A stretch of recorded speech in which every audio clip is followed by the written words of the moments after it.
قرآن قرآن قرآن کی روشنی، قرآن کی روشنی۔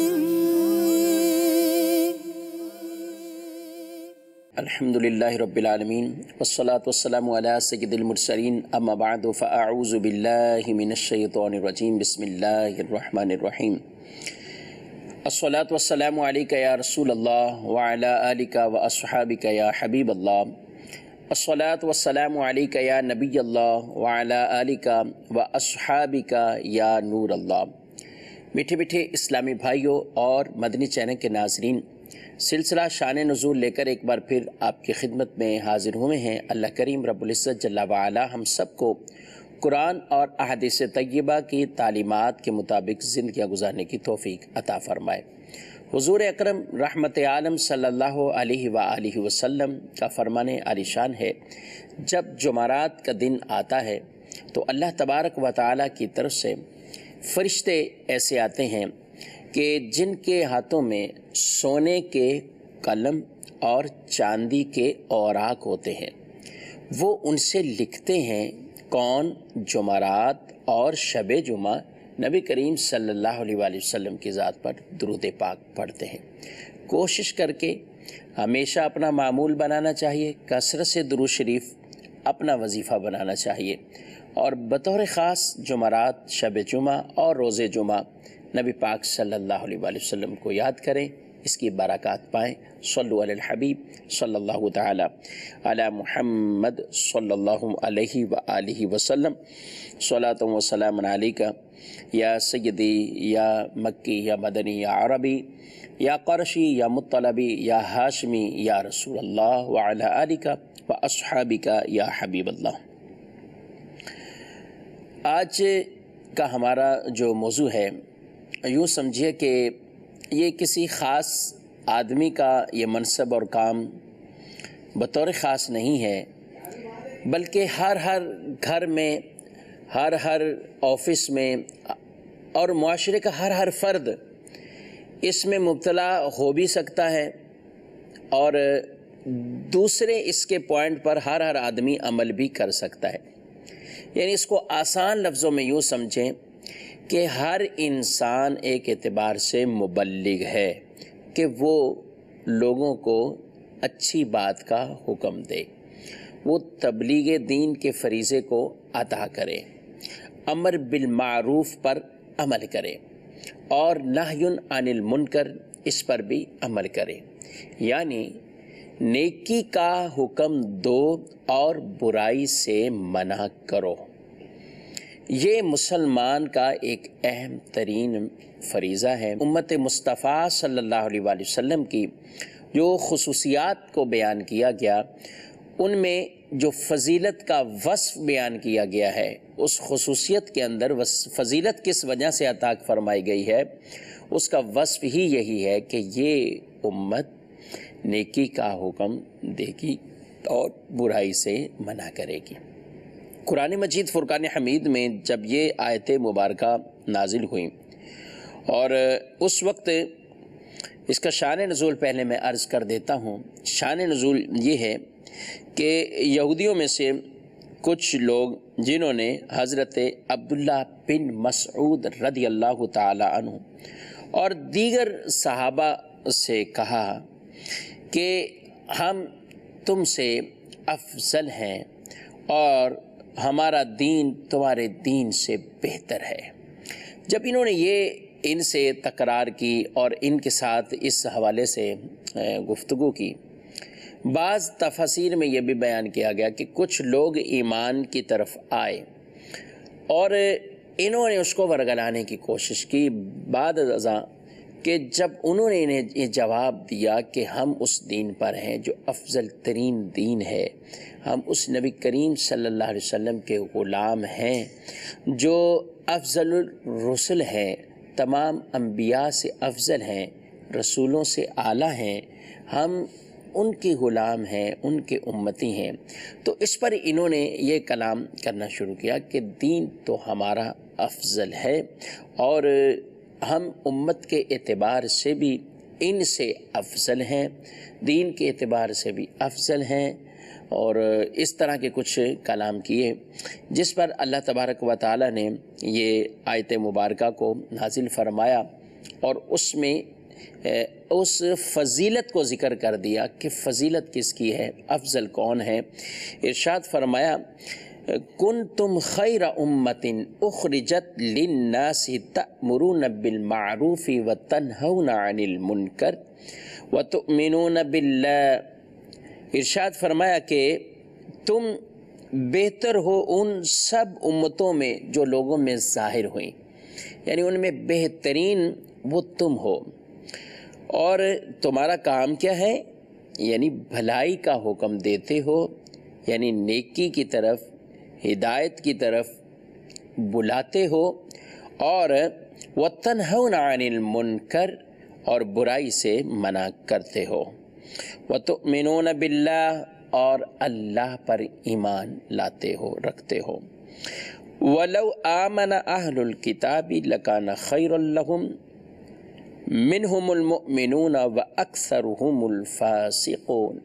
ارشاد فرمایا اگر اہل کتاب ایمان لے آئے تو یہ ان کے لیے بہتر تھا، ان میں کچھ مسلمان ہیں اور ان کی اکثریت نافرمان ہے۔ تو یہ جن کو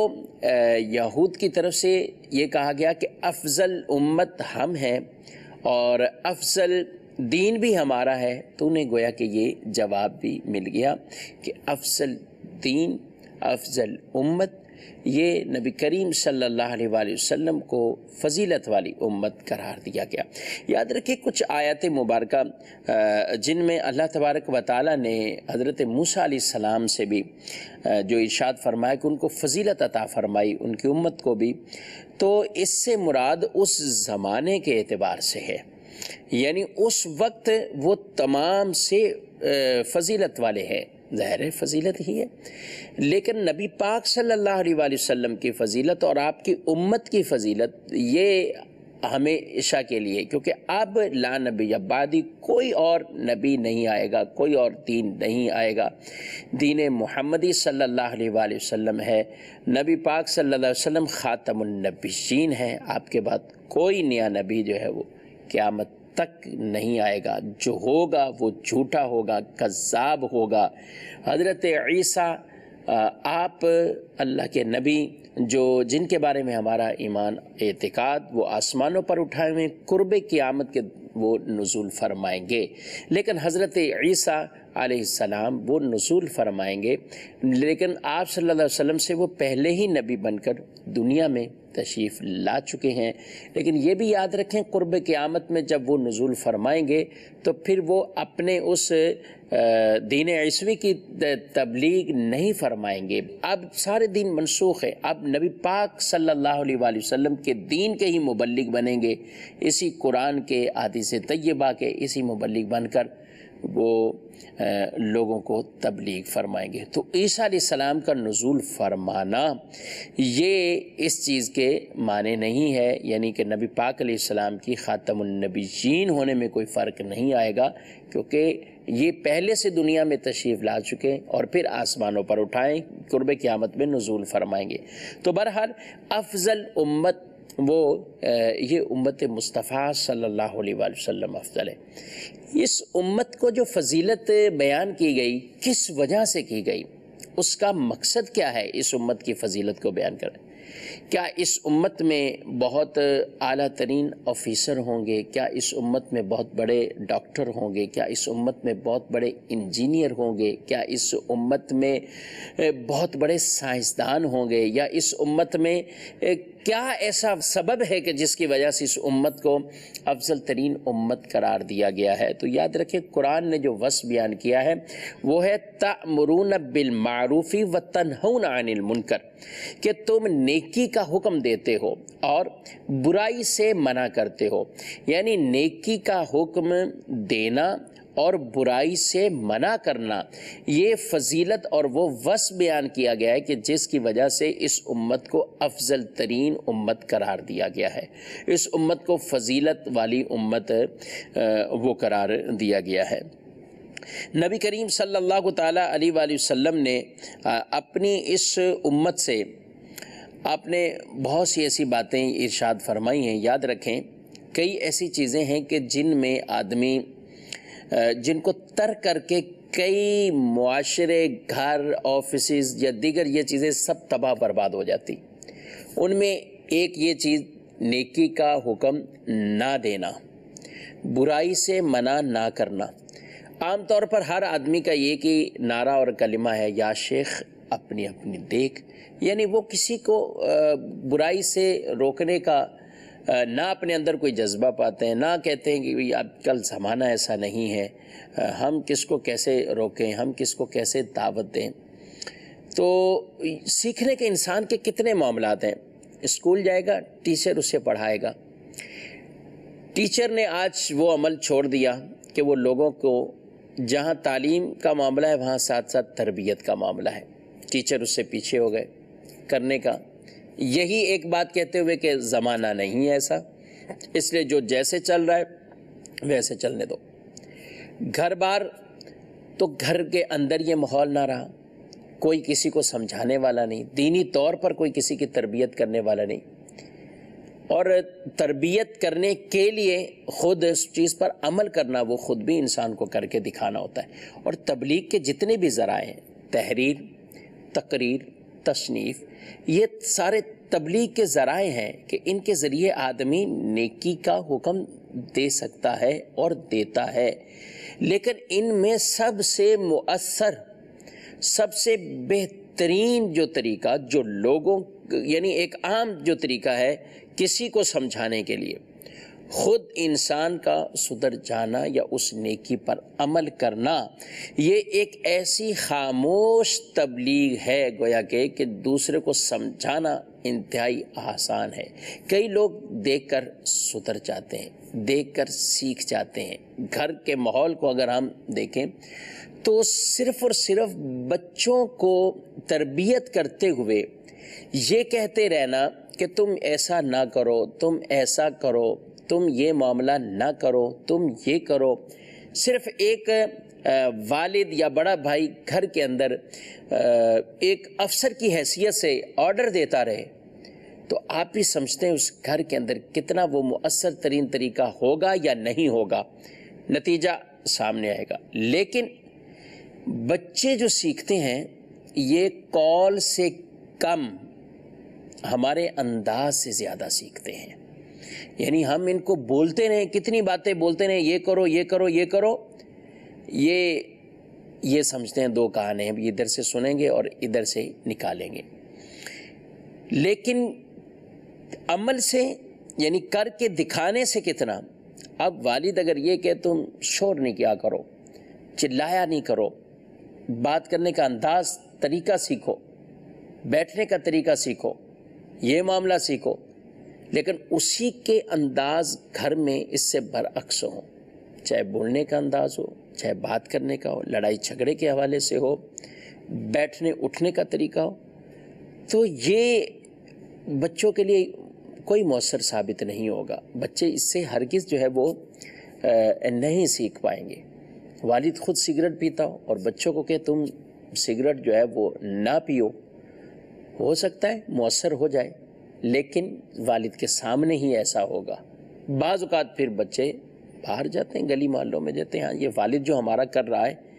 یہ آج میں بھی اس کو تھوڑا سا کر کے دیکھتا ہوں کیا ہے۔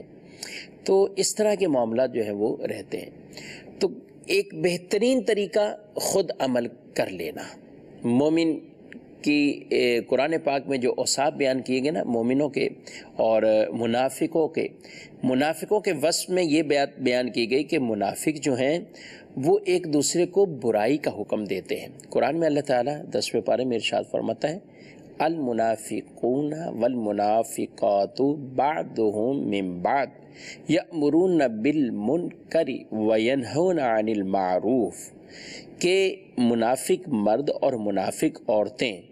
ان کے بارے میں ارشاد فرمایا کہ یہ سب ایک ہی ہیں، منافق مرد اور منافق عورتیں ایک ہی ہیں، برائی کا حکم دیتے ہیں اور بھلائی سے منع کرتے ہیں، یعنی برے کاموں کا کہتے ہیں اور نیکی والے کاموں سے منع کرتے ہیں۔ یہ منافقوں کی علامت ہے۔ مومن کا وصف اس سے اگلی آیتوں میں آ رہا ہے کہ مومن کی شان کیا ہے، مومن کا وصف کیا ہونا چاہیے، مگر افسوس سے یہی کہنا پڑتا ہے کہ آج کئی ایسے مسلمان مومن ہیں جو اس طریقے سے، کس انداز سے لوگوں کو گویا کہ برائی کی طرف ورگلا رہے ہوتے ہیں، برائی پر ابھار رہے ہوتے ہیں، برائی کی طرف بلا رہے ہوتے ہیں۔ ایک تو عام برائیاں جو کر رہے ہیں، جنہوں نے اپنے پیشے ہی برائیاں بنائے ہوئے ہیں، چاہے وہ سینمے ہوں، ڈرامے ہوں، فلمیں ہوں، طرح طرح کے فحش اڈے ہوں یا برائی کے ایسے معاملات ہوں، تو وہ تو کھلے عام سر عام لوگوں کو اس برائی کی طرف مائل کر رہے ہیں۔ لیکن کچھ خفیہ طور پر بھی ہوتا ہے، یعنی سر عام منہ سے بولنا نہیں ہوتا، اس چیز کا حکم دینا نہیں ہوتا، لیکن انداز، طریقہ کار وہ سب یہی بتا رہے ہوتے کہ یہ شخص بھی سے برائی کی طرف ہی راغب کر رہا ہے۔ مثال کے طور پر کسی کے سامنے نماز اور روزے جیسی عظیم عبادت، اس کو بالکل ہلکا کہنا، کسی نے چھوڑا ہوا ہے، ہاں بس اس کو نارمل لینا، تو یہ بھی ایک طرح کا اس کو گویا کہ جس پر آدمی سختی کر سکتا ہو، جس پر بات کر سکتا ہو، اس پر بھی بات نہ کرنا، تو یہ بھی ان معاملات کے اندر اس طرح کے ایک طرح کے شریک ہو رہا ہے۔ والد کے لیے حکم ہے، اپنے گھر کے اندر تو یہ معاملات کر سکتا ہے، اپنے گھر کی چار دیواری میں تو یہ معاملات حتی مقدور یہ ان کو نفاذ کر سکتا ہے، لیکن اس کے باوجود اس طرف توجہ نہیں کرتے۔ اچھا چلیں، نماز اور روزے کا معاملہ ہے۔ اس کے علاوہ فلمیں، ڈرامے، گھر کے اندر فلمیں دیکھی جا رہی ہیں، ڈرامے دیکھے جا رہے ہیں۔ والد معاذ اللہ، ایک وقت تھا کہ جب لوگوں کے اندر شرم و حیا کے اس طرح کے معاملات ہوتے تھے کہ وہ کوئی ایسی بات بھی اپنی گھر کی فیملی کے ساتھ بیٹھتے ہوئے ان کو سننا گوارا نہیں ہوتی تھی، لیکن آج معاذ اللہ وہ دور چل رہا ہے کہ جس میں گھروں میں بیٹھ کر والد بھی موجود ہے، والدہ بھی ہیں، جوان بیٹیاں بھی ہیں، اور طرح طرح کے عجیب و غریب ڈرامے دیکھے جا رہے ہوتے ہیں، عجیب و غریب جو ہیں وہ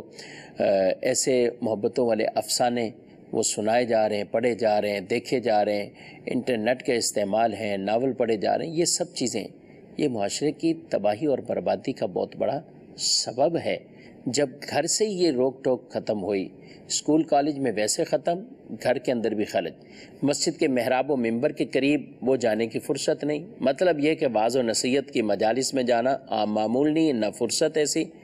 اور بعض اوقات محراب و منبر سے بھی ایسی اصلاح والی بات کی آواز گونجنا وہ بھی